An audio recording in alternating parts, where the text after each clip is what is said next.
अस्सलामु अलैकुम नाजरीन, यह सुल्तान सलाहुद्दीन अयूबी के किरदार की पुख्तगी का हैरान कुन मुजाहरा था कि उसने जब अपने सलारों वगैरह को कॉन्फ्रेंस के लिए बुलाया तो उसके चेहरे पर घबराहट या परेशानी का शैबा तक न था। कॉन्फ्रेंस के हाज़रीन पर खामोशी तारी थी। उन्हें यह तवक्को थी कि सुल्तान अयूबी घबराया हुआ होगा, मगर उसने मुस्करा कर सबको देखा और कहा कि मेरे रफ़ीको, तुमने बड़े ही दुश्वार और पेचीदा हालात में मेरा साथ दिया है। आज ऐसे हालात ने हमें ललकारा है जो बज़ाहिर हमारे काबू में आने वाले नहीं, लेकिन याद रखो, अगर हमने इन हालात पर काबू ना पाया तो हम सब के लिए दुनिया में भी रुसवाई है और खुदा के हुजूर भी रुसवाई है। रोज़े माशर वो शहीद हमें शर्मिसार करेंगे जिन्होंने इस्लाम की आबरू पर जाने कुर्बान की हैं। अब वक्त आ गया है कि हम सब जाने कुर्बान कर दें। इस तमहीद के बाद उसने अपने आला हुकाम को हर एक तफसील बताई और कहा कि अब उन्हें अपने भाइयों के खिलाफ लड़ना पड़ेगा। उसने सब के चेहरों का जायजा लिया, कुछ देर खामोश रहा। सब के चेहरों के रंग बदल गए थे। उसे इत्मीनान हो गया कि यह हुकाम हर सूरत हाल में उसका साथ देंगे।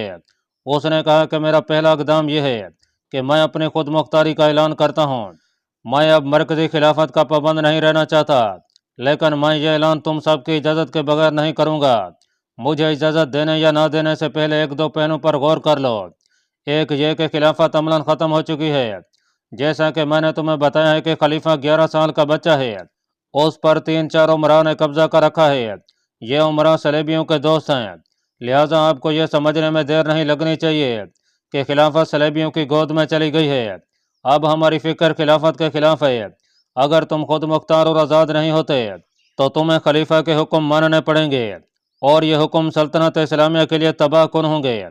क्या इन हालात में यह इक़दाम सही नहीं होगा कि मैं मिस्र को खिलाफत से आज़ाद कर दूं और इसके बाद तुम्हारा हर इक़दाम ऐसा आज़ादाना हो जो इस्लाम की बका के लिए ज़रूरी हो? क्या आप खिलाफत के खिलाफ कार्रवाई करना चाहते हैं? एक सलार ने पूछा।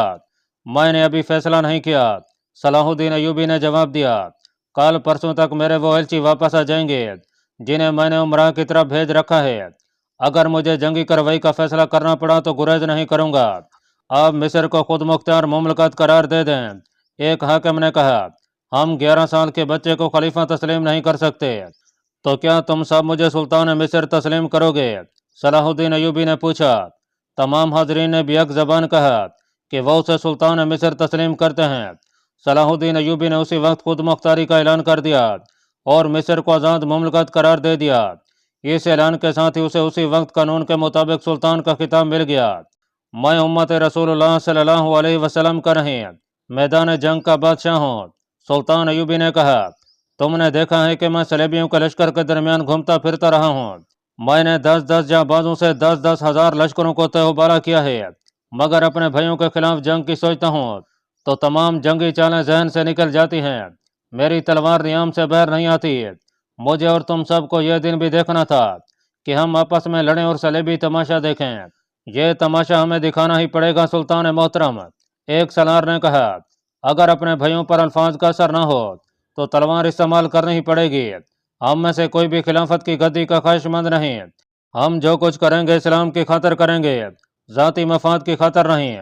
सुल्तान अयूबी ने इससे पहले 2 एलची दमिश्क, हलब, मूसल और 2-3 और रियासतों के उमरा की तरफ भेज रखे थे। उसने सबको तवील पैगाम भेजा था जिसमें उसने सबको सलेबी खतरे से आगाह किया और उन्हें मुत्तहिद होने की तलकीन की।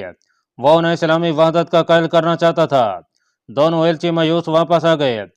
किसी एक भी अमीर ने उसके पैगाम को कबूल नहीं किया था, बल्कि बाज़ ने मजाक उड़ाया था। एलचियों ने सुल्तान अयूबी को बताया कि वो सबसे पहले खलीफा के दरबार में गए, पैगाम पेश किया तो खलीफा ने खुद पढ़ने की बजाय उन उमरा के हवाले कर दिया जिनके हाथों में वो कठपुतली बना हुआ था। उन्होंने उसे खिलाफत की गद्दी पर बिठाया था। उन उमरा ने सुल्तान अयूबी का पैगाम पढ़ा, आपस में खुसर फुसर की और एक ने खलीफा से कहा कि सलाहुद्दीन अयूबी सलेबियों के खिलाफ जंग का बहाना करके तमाम मुसलमान रियासतों को एक रियासत बनाने की सोच रहा है। इसके बाद वो इस रियासत का हुक्मरान बनेगा। दूसरा अमीर बोल पड़ा। उसने भी 11 साल की उम्र के खलीफा को सुल्तान अयूबी के खिलाफ भड़काया और कहा कि आप उसे हुक्म दे सकते हैं कि जंग करने या ना करने का फैसला सिर्फ खलीफा कर सकता है। अगर सलाहुद्दीन अयूबी खलीफा की हुक्म अदोली करे तो आप उसे माजूल करके वापस बुला सकते हैं। मिस्र की अमारत किसी और के हवाले की जा सकती है। कम सिन खलीफा ने एलचियों को यही हुक्म दिया। सलाहुद्दीन अयूबी के पास फौज है, उसमें जंगी मरहूम के भेजे हुए बहुत से दस्ते हैं। एक अमीर ने खलीफा से कहा, उसे हुक्म भेजा जाए कि वो दस्ते वापस भेज दे। उसे अपनी मर्जी से फौज इस्तेमाल करने की इजाज़त नहीं मिलनी चाहिए। उसे कहना कि वो दस्ते सवार और प्यादा जो उसे खिलाफत की तरफ से दिए गए थे वो वापस कर दे। खलीफा ने कहा, और तुम लोग अब जा सकते हो। और अयूबी से कहना कि आइंदा खलीफा को इस किस्म के पैगाम भेजने की जरूरत न करे। एक और अमीर ने कहा, एलचियों ने सुल्तान अयूबी को बताया कि वो दूसरे उमरा के पास गए, सब ने पैगाम का मजाक उड़ाया। बाद ने सुल्तान अयूबी के खिलाफ तौहीन अमेज अल्फाज भी कहे। एलची वापस आ गए। सुल्तान अयूबी के चेहरे पर कोई तब्दीली न आई, जैसे उसे ऐसे ही जवाब की तवक्को थी। उसे दरअसल अली बिन सुफियान का इंतजार था, जिसे उसने खुफिया दमिश्क भेज रखा था। फौजी जासूसी और सुराग रसानी का यह माहिर अपने साथ कमोबेश 100 लड़ाका जासूस लेकर दमिश्क गया था। ये लोग ताजरों के काफिले की सूरत में ताजरों के भेष में गए थे। सुल्तान अयूबी को इनकी कोई इतला नहीं मिली थी। नूरुद्दीन जंगी की वफात की इतला के फौरन बाद सुल्तान अयूबी को यह इतला मिली कि अमीरों ने खुद मुख्तारी का ऐलान कर दिया है। यह इतला भेजने वाला कोई मामूली सा इंसान नहीं था, बल्कि नूरुद्दीन जंगी की बीवी थी, जो नए खलीफा की माँ थी। उसने खुफिया तौर पर अपना एक कासद कहरा की तरफ दौड़ा दिया था। उसने सुल्तान अयूबी को वही हालात बताए जो जंगी की वफात के बाद वहां पैदा हो गए थे। उसने सुल्तान अयूबी को कहला भेजा था, इस्लाम की आबरू आपके हाथ में है। मेरे कमसिन बेटे को खलीफा बना दिया गया है। लोग मेरा एहतराम करने लगे हैं क्योंकि मैं खलीफा की माँ हूँ। वो समझते हैं कि मैं खुशकिस्मत माँ हूँ, मगर मेरा दिल खून के आंसू रो रहा है। मेरे बेटे को खलीफा नहीं बनाया गया, बल्कि मुझसे मेरा बेटा छीन लिया गया है। सैफुद्दीन अमीर मौसल ने और दूसरे तमाम अमीरों ने मेरे बेटे के गिर्द घेरा डाल लिया है। मेरे खामन के भतीजों ने भी खुद मुख्तारी का ऐलान कर दिया है। अगर आप कहें तो मैं अपने हाथों अपने बेटे को कत्ल कर दूं, लेकिन इसके नतीजे से डरती हूँ। आप आ जाएं। आप ये बेहतर समझते हैं कि आप किस तरह आएंगे और क्या करेंगे। क्या उन लाखों शहीदों का खून राय कहाँ जाएगा जिन्होंने जंगी की और आपकी क़ियादत में जाने कुर्बान की हैं। आप मुझसे पूछें कि मैं अपने बेटे को अपने ज़ेरे असर क्यों नहीं रखती, मैं इसका जवाब दे चुकी हूँ। उमरा ने मेरा बेटा मुझसे छीन लिया है। अपने बाप की वफात के बाद वो सिर्फ एक बार मेरे पास आया था। वो मेरा बेटा लगता ही नहीं था। उसे शायद हशीश पिलाई गई थी। वो भूल चुका है कि मैं उसकी माँ हूँ। भाई सलाहुद्दीन अयूबी, जल्दी आओ। दमिश्क के लोग आपका इस्तकबाल करेंगे। मुझे इसी कासद की ज़बानी जवाब दें कि आप क्या करेंगे या कुछ भी नहीं करेंगे। सुल्तान अयूबी ने कासद को उसी वक्त भेज दिया था। उसने जंगी की बेवा को यकीन दिलाया था कि वो बड़ा संगीन इकदाम करेगा, लेकिन सोच समझकर कदम उठाएगा। कासद को वापस भेजने के फौरन बाद सुल्तान अयूबी अली बिन सुफियान को दमिश्क, मौसल, हलब, यमन और तमाम तर इस्लामी इलाकों में जाकर वहां का जायजा लेने के लिए कहा। यह कोई सरगुजारी नोयत का दौरा नहीं था। अली बिन सुफियान को जासूसों के अंदाज से बहरूप में वहां जाना था। उसका काम यह था कि मालूम करे कि मुसलमान उमरा जो खुद मुख्तारी का ऐलान कर चुके हैं वो क्या इरादे रखते हैं, सलेबियों के साथ उनका रब्ता है या नहीं, खलीफा की फौज का रुझान क्या है, क्या उस फौज को खलीफा के ऐसे अहकाम की खिलाफ वर्जी के लिए तैयार किया जा सकता है जो इस्लाम के लिए नुकसानदा और दुश्मन के लिए सूदमंद हों। और अली बिन सुफियान को यह भी मालूम करना था कि इन इलाकों के अवाम के जज्बात और नजरियात क्या हैं और क्या फिदाई भी खलीफा के साथ मिल गए हैं।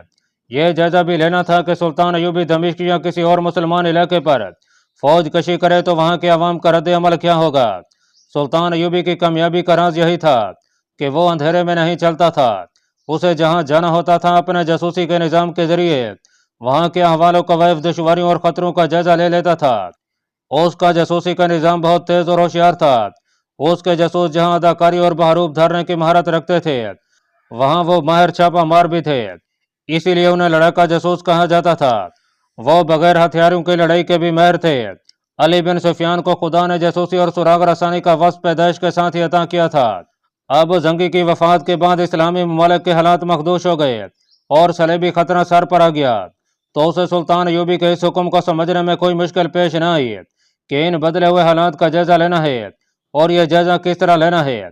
उसे मालूम था कि सुल्तान सलाहुद्दीन अयूबी उसकी ली हुई रिपोर्ट के मुताबिक कोई कार्रवाई करेगा और ये कार्रवाई बकाए इस्लाम के लिए बेहद ज़रूरी होगी। नाजरीन, जब अली बिन सुफियान कहरा से रवाना हुआ था उसने एक लम्हा भी ज़ाय किए बगैर अपने लड़ाका जासूसों में से कमोबेश 100 अफराद को मुंतखब किया انہیں مشن بتایا۔ اس مشن میں انہیں اپنی مہارت کا پورا استعمال کرنا ہے۔ ان 100 آدمیوں کو تاجروں کا لباس پہنایا گیا۔ علی بن سفیان مصنوعی داڑھی کے ساتھ قافلے کا سردار بنا۔ انہوں نے اونٹوں پر مختلف اقسام کا سامان لاد لیا جو انہیں دمشق وغیرہ کی منڈیوں میں بیچنا اور اس کے بدلے وہاں سے سامان لانا تھا۔ ان کے ساتھ بہت سے اونٹ اور چاندے گھوڑے تھے۔ تجارتی سامان میں اس پارٹی نے تلواروں اور برچیوں جیسے ہتھیار چھپا رکھے تھے۔ اس میں آتش گیر مادہ بھی تھا اور آگ لگانے کا دیگر سامان بھی۔ یہ قافلہ رات کے وقت قہرہ سے روانہ ہوا اور طلوع شہر تک بہت دور نکل گیا۔ کچھ دیر آرام کر کے قافلہ پھر روانہ ہوا۔ علی بن سفیان بہت جلدی منزل پر پہنچنا چاہتا تھا۔ سورج غروب ہو گیا تو بھی اس نے قافلے کو نہ روکا۔ رات خاصی گزر چکی تھی جب ایک بڑی موزوں جگہ آ گئی۔ یہ سرسبز خطہ تھا اور وہاں اونچی نیچی چٹانیں بھی تھیں۔ ظاہر ہے کہ وہاں پانی بھی تھا۔ قافلہ آرام اور پانی کے لیے رک گیا۔ یہ لوگ تاجر نہیں فوجی تھے۔ ان کی ہر حرکت میں ڈسپلن تھا، احتیاط تھی اور ٹریننگ کے مطابق وہ خاموشی اختیار کیے ہوئے تھے۔ اونٹ اور گھوڑے بھی ایسے تربیت یافتہ تھے کہ انسانوں کی طرح خاموش تھے۔ علی بن سفیان نے چٹانوں اور ٹیلوں کے اندر جانے کی بجائے باہر ہی پڑاؤ کیا۔ فوجی دستوں کے مطابق 2 آدمیوں کو پانی کی تلاش کے لیے بھیجا گیا۔ سب نے ہتھیار نکال لیے تھے کیونکہ ان دنوں سفر میں 2 خطرے تھے۔ ایک خطرہ شہری ڈاکوؤں کا تھا اور دوسرا سلیبیوں کے چھاپہ مار دستوں کا۔ ان کے یہ دستے دراصل ڈاکو ہی تھے جو مسلمانوں کے قافلوں کو لوٹتے پھرتے تھے۔ 2 آدمی اس خطے کے اندر چلے گئے۔ انہیں یہ بھی دیکھنا تھا کہ یہاں دشمن کے چھاپہ ماروں یا گشتی دستوں نے قیام نہ کر رکھا ہو۔ کچھ دور اندر گئے تو کہیں روشنی کا دھوکہ سا ہوا۔ وہ آگے گئے اور ایک ٹیلے پر چڑھ گئے۔ انہیں بڑی اچھی جگہ نظر آئی جو میدانی سی تھی۔ وہاں پانی بھی تھا، ہریالی بھی تھی اور کھجور کے درخت بھی تھے۔ وہاں 2 مشعلیں جل رہی تھیں۔ ان کی روشنی میں انہیں 6-7 آدمی اور 4 لڑکیاں نظر آئیں۔ بہت خوبصورت لڑکیاں تھیں۔ انہوں نے آگ بھی جلا رکھی تھی جس پر وہ گوشت بھون رہے تھے اور پیالوں میں وہ کچھ پی رہے تھے جو شراب ہی ہو سکتی تھی۔ ذرا پرے گھوڑے اور 3-4 اونٹ بندھے تھے۔ بہت سارا سامان بھی ایک طرف پڑا تھا۔ علی بن سفیان کے دونوں آدمی چھپ کر قریب چلے گئے۔ رات کے سکوت میں ان لوگوں کی باتیں صاف سنائی دے رہی تھیں۔ ان کا ہنسی مذاق بتا رہا تھا کہ یہ لوگ مسلمان نہیں۔ ان دونوں آدمیوں نے انہیں نظر انداز نہ کیا۔ واپس آ کر علی بن سفیان کو بتایا۔ علی بن سفیان گیا اور چھپ کر قریب سے دیکھا۔ ان آدمیوں اور لڑکیوں کی زبان کچھ اور تھی جو علی بن سفیان سمجھتا تھا۔ وہ عیسائی تھے۔ علی بن سفیان سوچ رہا تھا کہ وہ ان لوگوں کے پاس چلا جائے اور معلوم کرے کہ وہ کون ہیں اور کہاں جا رہے ہیں، یا ان کی نقل و حرکت دیکھتا رہے کہ اس کے ساتھ 100 لڑاکا جاسوس تھے۔ اسے ان 6-7 آدمیوں اور 4 لڑکیوں سے کوئی خطرہ نہیں تھا، لیکن وہ انہیں سراغ رساں نگاہوں سے دیکھ رہا تھا۔ اسے شک ہو گیا تھا کہ یہ صلیبی جاسوس اور تخریب کار ہیں اور کسی اسلامی مملکت میں جا رہے ہیں۔ اگر ایسا ہی تھا تو یہ اس کے مطلب کے لوگ تھے۔ وہ اور زیادہ قریب ہونے کے لیے ٹیلے کے اوپر سے رکھتا ہوا آگے گیا تو ٹھٹک کر رک گیا۔ وہاں ٹیلا ختم ہو جاتا تھا۔ اسے اپنے بالکل نیچے 2 آدمی نظر آئے جن کے منہ اور سر سیاہ کپڑوں میں لپٹے ہوئے تھے۔ وہ ٹیلے کی اور سے ان آدمیوں اور لڑکیوں کو دیکھ رہے تھے۔ وہ بلا شک و شبہ سے رہی ڈاکو تھے اور ان کی نظر لڑکیوں پر تھی۔ یہ 2 ناکام پوش پیچھے ہٹے۔ انہوں نے آپس میں جس زبان میں باتیں کی وہ علی بن سفیان کی مادری زبان تھی۔ ان کے پاس ہتھیار ہیں۔ ایک ڈاکو نے کہا ہاں، دوسرے نے کہا میں نے دیکھ لیا ہے، ان کی تلواریں سیدھی ہیں، یہ عیسائی ہیں، یہ عام قسم کے مسافر معلوم نہیں ہوتے، انہیں سو جانے دو، سب کو بلا لاتے ہیں، ہم 8 آدمی انہیں سوتے میں ہی پکڑ سکتے ہیں، پکڑنے کی کیا ضرورت ہے، آدمیوں کو سوتے میں ختم کر دیں گے اور لڑکیوں کو گھوڑوں پر ڈال لیں گے۔ وہ دونوں اپنے ساتھیوں کو بلانے کے لیے چل پڑے۔ علی بن سفیان نے چھپ چھپ کر ان کا تعاقب کیا۔ وہ کسی اور راستے سے باہر نکل گئے۔ وہاں ان کے گھوڑے کھڑے تھے۔ وہ گھوڑوں پر سوار ہوئے اور اندھیرے میں غائب ہو گئے۔ علی بن سفیان کا قافلہ اسی طرف قیام کیے ہوئے تھا جدھر ڈاکو نہیں گئے تھے۔ علی بن سفیان کے لیے یہ فیصلہ کرنا مشکل ہو گیا کہ وہ ان لوگوں کو خبردار کر دے یا انہیں اپنے قافلے میں لے جائے۔ گہری سوچ و بچار کے بعد اس نے ایک طریقہ سوچ لیا۔ اپنے آدمیوں میں واپس آیا، 20-22 آدمیوں کو برچیوں سے مسلح کر کے اپنے ساتھ لے گیا، انہیں موزوں جگہوں پر تیار کھڑا کر دیا اور اچھی طرح سمجھا دیا کہ انہیں کیا کرنا ہے۔ وہ خود بھی چوکس اور ہوشیار رہا اور ادھر ادھر گھومتا رہا۔ اسے معلوم نہیں تھا کہ ڈاکو کس طرف سے آئیں گے۔ اس نے دیکھا کہ لڑکیاں اور ان کے آدمی سو گئے ہیں، صرف ایک آدمی برچی ہاتھ میں لیے ٹہلتا رہا۔ اس سے معلوم ہوتا تھا کہ یہ لوگ تربیت یافتہ ہیں उस आदमी को उन्होंने संतरी खड़ा किया था। मशीनें जलती रहीं। सैर हो चली थी जब टीलों के अंदर घोड़ों के चलने की आहट सुनाई दी। सब होशियार हो गए। लड़कियों का संतरी बदल गया था। अब दूसरा आदमी पहरा दे रहा था।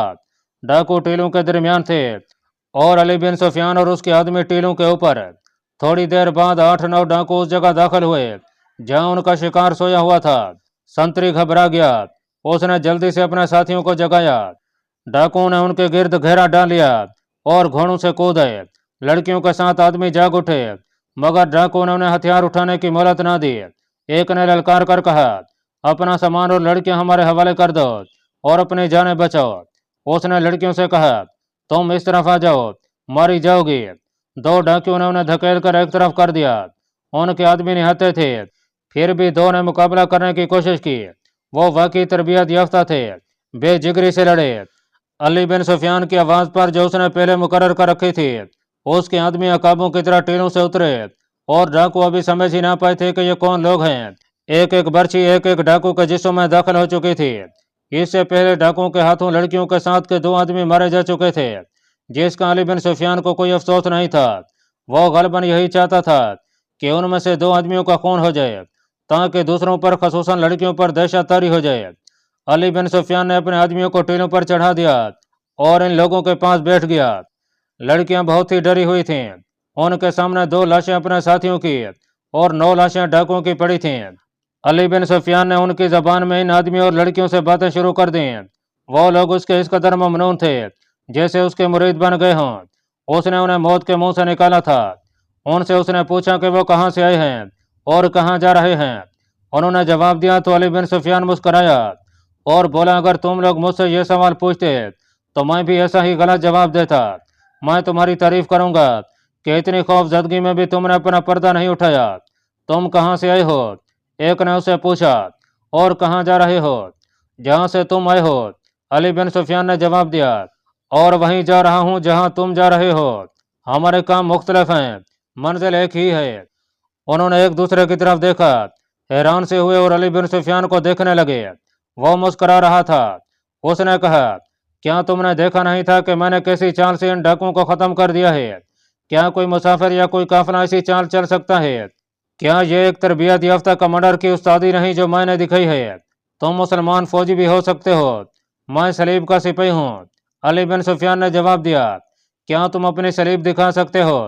क्या तुम अपनी सलीब मुझे दिखा सकते हो? अली बिन सुफियान ने पूछा और सबकी तरफ देखकर कहा, तुम नहीं दिखा सकते, तुम्हारे पास सलीबें नहीं हैं, क्योंकि जिस काम के लिए तुम जा रहे हो उसमें सलीब साथ नहीं रखी जा सकती। मैं तुमसे तुम्हारे नाम नहीं पूछूंगा, अपना नाम भी नहीं बताऊंगा, अपना काम भी नहीं बताऊंगा।